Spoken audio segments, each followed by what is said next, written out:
एक एक बेटी बड़ी दुखी हो गई। डॉक्टर की बेटी थी, उसने बड़ा, वेद जी की बेटी थी, वेद जी से जाकर कहा पापा मैं मेरी सास से बड़ी दुखी हो गई, इसको तो मर जाना चाहिए।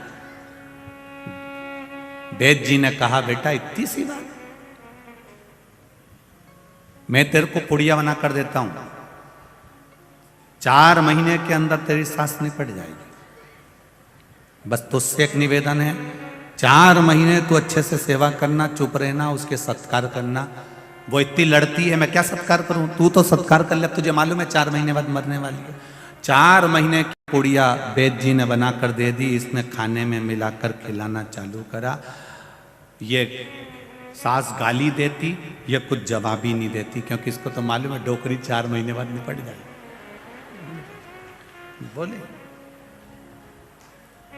वो गाली देती रही, ये कुछ नहीं बोले। 15 दिन निकल गए। सास ने सोचा कि बहू जब से मायके से आई है सुधर गई है, इसके पापा ने समझा दिया होगा। जवाब नहीं देती है बिल्कुल। आज सास ने भी कह दिया बेटा मेरे मायके में शादी है, तू भी चल, मैं तेरे को सामान दिला देती हूँ। बहू को ले गई मार्केट, साड़ी दिला दी, चूड़ी दिला दी, सामान दिला दिया। बहू पुड़िया देती रही। 1 महीना निकल गया। अब धीरे धीरे बहू के मन में भी सास के प्रति प्रेम जागृत हो गया। सास का बहू के प्रति प्रेम जागृत हो गया।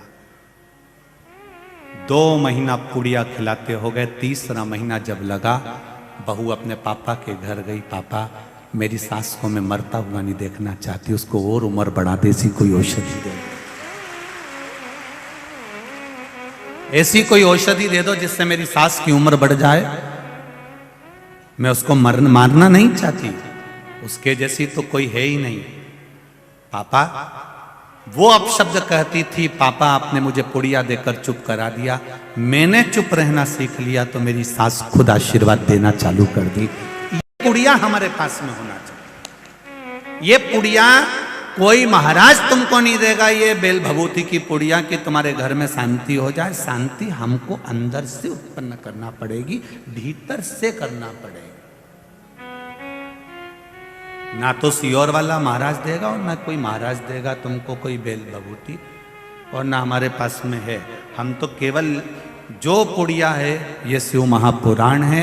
ये कथा आप सुन रहे हो, आपको अच्छी लगे तो अपनी जिंदगी में एक बार प्रैक्टिकल कर कर देखना कि हमारा गलत समय हम निकाल दें, अच्छा समय जरूर आएगा, ये निश्चित है, आएगा जरूर। ये बड़ा गणपति पे लाल बत्ती हरी बत्ती लगी है, चौराहे पे बत्ती लाल होती है, गाड़ी रोक देते हैं, हरी होती है, निकल जाते हैं। उसी तरह जब बुरा समय आता है तो उस बुरे समय में थोड़ी देर रुक जाओ। लाल बत्ती आई है, थोड़ा रुक जाओ, थोड़ा ठहर जाओ, थोड़ा संभलो, गाड़ी को स्लो कर लो, खड़े रहो, इसमें हमारा हित होगा। और जैसे ही हरी बत्ती होगी, हरी बत्ती कब होती है? जब आगे की गाड़ियां सब चली जाती है, लाइन क्लियर हो जाती है, तब हरी बत्ती हो जाती है। दुख जब हट जाएगा, हरी बत्ती कर देगा भगवान और तुम आगे निकल जाओ। थोड़ा सा रुको, थोड़ा संभलो, थोड़ी अपनी जिंदगी को सार्थक बनाने का प्रयास करो। जो भगवान ने ललाट पर लिख कर दिया है उसको कोई टाल नहीं सका है। कई लोग कहते हैं इस हमारी दुकान के सामने इसकी दुकान खुल गई, जब से हमारी दुकान कम हो गई। नहीं नहीं नहीं, उसके भाग्य का उसको मिल रहा है, तेरे भाग्य का तेरे को मिलेगा। जो ललाट पर परमात्मा ने लिख दिया उसके भाग्य का कहीं नहीं गया। परम पूज्य वैकुंठवासी श्री राजेश्वरानंद जी महाराज अपनी भाषा में कहते थे, परमात्मा के खाते में जितना लिखा होता है मनुष्य उतना ही खाता है। कितना खाता है? जितना, जम के बोलो जरा, खाते में लिखा। और अगर वो ज्यादा खाता है तो फिर ऊपर जाता है। ये राजेश्वरानंद जी कह रहा है।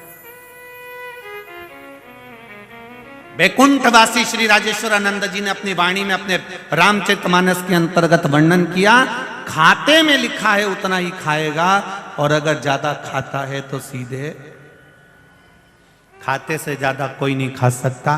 कोई कहता है इसने हमारा भाग्य काट लिया, कोई कहता है इसने हमारी रोजी रोटी छीन ली, कोई कहता है हमारा ये काम छीन लिया, कोई कहता है इसने हमारा ये काम छीन लिया। नहीं नहीं, संसार में कोई पैदा नहीं हुआ जो आपका कोई हक छीन ले।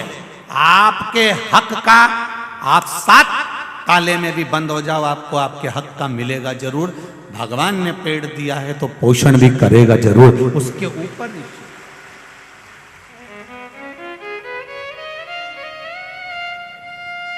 सुख लिखा होगा सुख मिलेगा, दुख लिखा होगा दुख मिलेगा।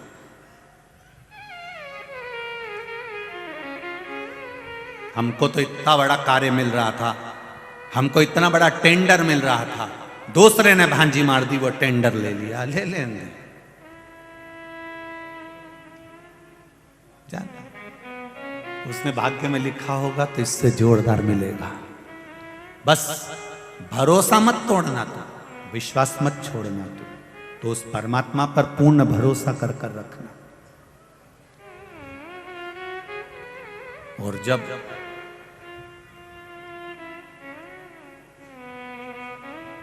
हम परमात्मा पर भरोसा कर लेंगे तो ये जिंदगी की सार्थकता है कि हमारे कार्य सफल हो।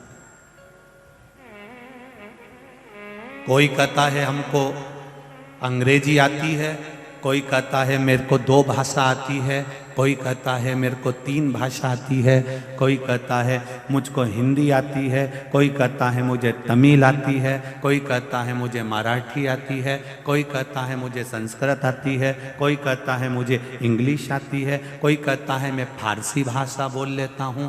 पर निवेदन केवल इतना सा होगा, दुनिया के लोग कोई सी भी भाषा बोलें, आप मेरे शंकर को जो समझ में आ जाए वो प्रेम की भाषा सबसे बोलो, शिव को प्रिय लगना चाहिए।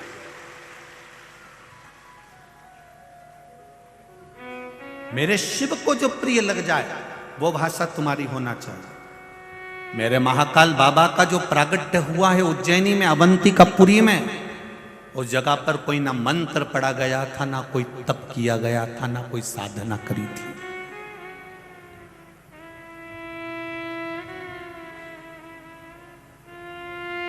ना कोई साधना थी, ना कोई तप था, ना कोई मंत्र था, ना कोई तंत्र था। केवल एक 6 वर्ष का लड़का था और शिव थे, उसके सिवाय कुछ नहीं। और जैसे आपके घर के बच्चे सावन के महीने में छोटी सी झांकी बनाते हैं, बोलो बनाते कि बनाते?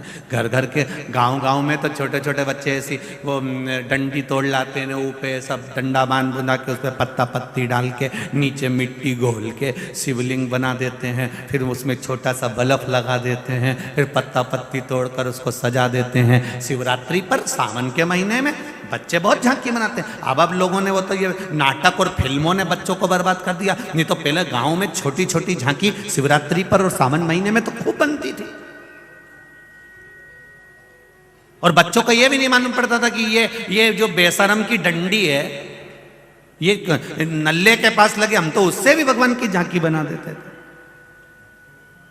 जो भगवान को प्रिय भी नहीं। हमने तो फिर भी नहीं देखा कि भगवान को क्या प्रिय था, क्या प्रिय था। और जितनी जीजियों बैठी और जितना यहां जीजाओं बैठा है, सब अंदाजा लगाकर बोलना, बचपन में तुमने भी तुम्हारे बाल्यकाल में भगवान कृष्ण के जन्मोत्सव की, रामोत्सव की और शंकर जी की खूब झांकियां बनाई होगी। नहीं बनाई होगी तो कहीं ना कहीं शंकर जी के मंदिर में जाके इतनी छोटी छोटी एक एक लोटा भर के अपना गांव की जीजियों के साथ में, छोटी छोटी पोरियां उनके साथ में, और सब एक साथ चली जाती और शंकर जी का मंदिर में लोटा भर के उंडेल के शंकर जी पे आ जाती। ये विश्वास, ये नाटकों ने, ये फिल्मों ने, ये कलाकारों ने सबको भगवान से दूर कर दिया था। लोग मंदिर जाना भूल गए थे, लोग भगवान के मंदिर में जाते ही नहीं थे, शिवालय तक नहीं जाते थे। नवयुवक बेटा बेटियों को शर्म आती थी मंदिर जाने में। पर शिव की कथा ने, शंकर की भक्ति ने फिर एक बार पकड़ लिया आपको और शिवालय तक लाकर फिर पकड़ लिया।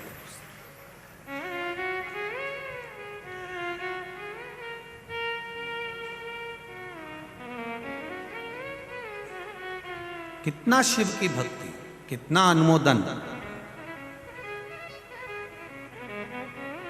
कोरोना के पहले और कोरोना के बाद में, ये कोरोना से जो आप लोग टीवी पर कथा सुन रहे हैं उसके पहले का समय देखिएगा। जिन जिन के घर में अभिषेक भी होते थे तो साल में एक आध अभिषेक हो जाता था तो हो जाता था। अब लोगों के मन में इतना भाव जागृत हो गया कि कम से कम प्रदोष में या शिवरात्रि पर या कभी ना कभी वो ब्राह्मण देवता को बुला ही लेते हैं और एक आध दो अभिषेक साल में जहां एक होते थे वहां दो तीन हो ही जाते हैं। ये क्रम शिव भक्ति का जो जागृत हुआ है उसका एक आनंद हमारे जीवन में अपने आप मिला, अपने आप प्राप्त हुआ। और उसका जो फल है, उसका जो रस तत्व है, वो जीवन को सुख देने वाला, उसकी जो भक्ति है वो हमारे जीवन में एक आनंद की लहर देने वाली। शिव कथा कह रहे हैं, भगवान शंकर की पावन कथा कहती है, एक छोटा सा बच्चा जिसके जीवन में ये उसको ज्ञात नहीं है कि कौन सा फूल भगवान को चढ़ता है, कौन सी पत्ती भगवान को चढ़ती है, किस तरह से जल चढ़ता है, बस वो तो एक अनायास भाव में चढ़ाता है और शिव प्रकट हो जाता है। शनि महाराज ने तप करा तो काशी का शिवलिंग का निर्माण करा, चंद्रदेव ने तप करा तो सोमनाथ के शिवलिंग का निर्माण करा, नर्मदा जी ने तप करा, राजा मानधाता ने तप करा तो ओमकारेश्वर का शिवलिंग का निर्माण हुआ, भगवान कृष्ण ने तप करा तो ओम नागेश्वर शिवलिंग का निर्माण हुआ, पांडवों ने तप करा, नर नारायण ने तप करा तो केदारेश्वर शिवलिंग का निर्माण हुआ, बड़े बड़े शूरवीरों ने तप करा, भीम ने तो भीमाशंकर का निर्माण हुआ, गौतम बाबा ने तप करा तो त्र्यंबकेश्वर का निर्माण हुआ, रावण ने तप करा तो वैद्यनाथ जी का निर्माण हुआ। एक एक शिवलिंग का दर्शन करिए, किसी शिवलिंग में आपको यह नहीं मालूम पड़ेगा कि एक विधवा नारी का बेटा 4 से 5 वर्ष का शिव जी की मिट्टी का निर्माण कर कर और उस पे हरके से जल चढ़ा रहा है, हर कोई सा फूल चढ़ा रहा है, मंत्र भी नहीं आता, केवल बड़बड़ बड़बड़ कर रहा, मुख में उंगली रख ली और अड़ चिल्ला रहा, 5 वर्ष का बेटा। और शंकर भगवान महाकाल के रूप में प्रकट हो जाते हैं। यह दुनिया का पहला ज्योतिर्लिंग हो।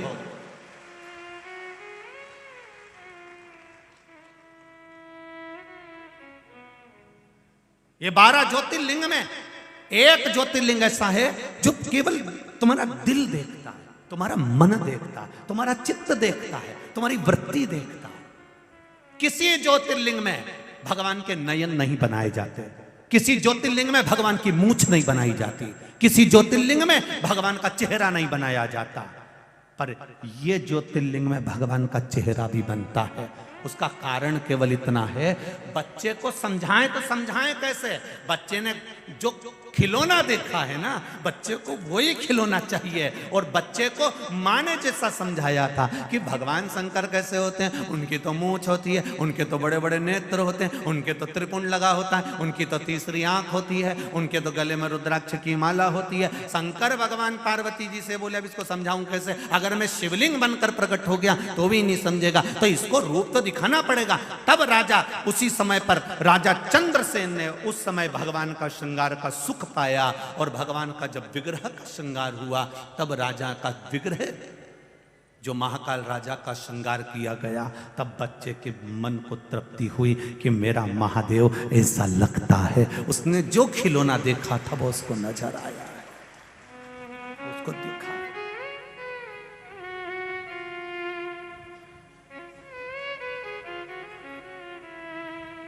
उस बच्चे ने शिव जी से नेत्र मिला लिए थे। नहीं,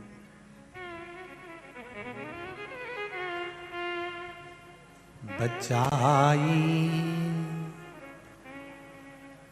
थी बहुत लेकिन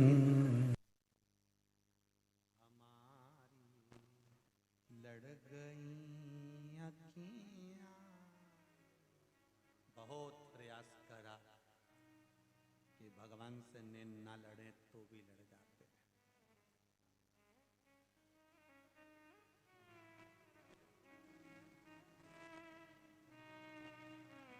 तो भी सखी रे डमरू वाले से हमारी लड़ गई अखियां, सखी रे डमरू वाले से हमारी लड़ गई अखियां। 12 ज्योतिर्लिंग में घूमकर आना, नयन तो तुम महाकाल में ही लड़ा सकते हो और बड़े बड़े नेत्र और तुम मिला सकते हो, केवल महाकाल। बचाई थी बहुत लेकिन हमारी लड़ गई अखियां, सखीरी डमरू वाले से हमारी लड़ गई। बचाई थी बहुत लेकिन हमारी लड़ गई, सखीरी डमरू वाले से हमारी लड़ गई। वेद प्रिय ब्राह्मण ने अपने पुत्र के बल पर 84 महादेव का आनंद पाया है।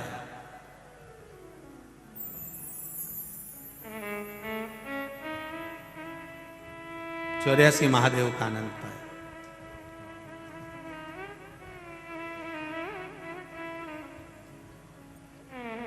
उज्जैनी के 4 खूट पर 4 महादेव हैं। 84 महादेव में से 4 महादेव अवंतिका के 4 खूट पर। जब मां छिप्रिया दूषण नाम का राक्षस जब भागा, बाहर निकलने लगा अवंतिका से, माता ने उसको खींच कर जल के वेग से इधर भेज दिया। शिव भागे उधर, भगवान शंकर ने उधर संहार करा तो गया इस खूट पर इधर संहार करा। 4 खूट पर 4 महादेव, 84 महादेव में से 4 महादेव 4 खूट पर हैं और 80 जो महादेव हैं वो भीतर अवंतिका में विराजमान है। समय आया, अवंतिका के राजा हो गए राजा चंद्रसेन।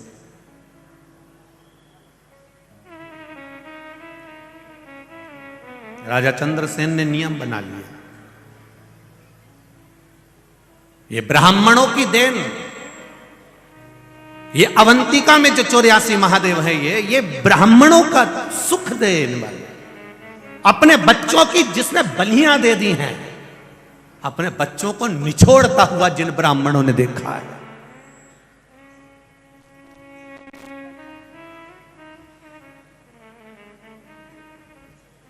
ये 84 महादेव, ये पूंजी है उज्जैन में रहने वाले, अवंतिका में रहने वाले और पूरी भारत की भूमि पर रहने वाले ब्राह्मणों की पूंजी है 84 महादेव। ये पूंजी है 84 महादेव।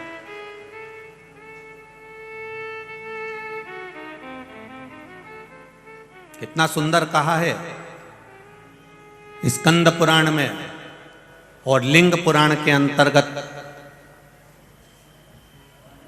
वर्णन करते हैं। अगर मान लो आपको उज्जैन पहुंचे और आपको थोड़ा जल्दी जाना है और आप 84 महादेव नहीं भी कर पाओ तो 4 खूट के 4 महादेव का दर्शन कर लीजिए, 84 महादेव का सुख प्राप्त हो जाए।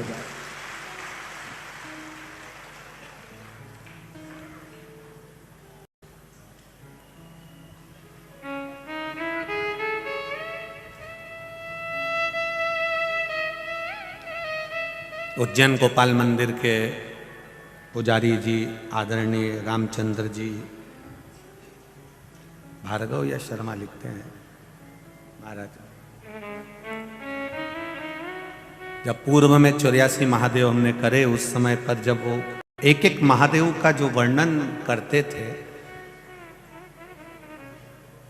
पहले स्कंद पुराण में से, लिंग पुराण में से, फिर कहीं कहीं पद्म पुराण में से, हम भी निकाल कर उसका स्मरण करते थे, फिर वो सुनाते थे तो बड़ा मस्त सुनाते, बड़ा आनंद। 4 फुट पर 4 महादेव विराजमान है। राजा चंद्रसेन ने नियम बना लिया, नगर का राजा अगर भक्ति में लगा हुआ है, नगर का राजा शिव भक्ति में लगा हुआ है, राज्य का राजा अगर भगवान की आराधना में लगा हुआ है, तो यह विश्वास मानकर चलना कि दुनिया में किसी राज्य का राजा उस राज्य पर आक्रमण करने से पहले 50 बार सोचेगा।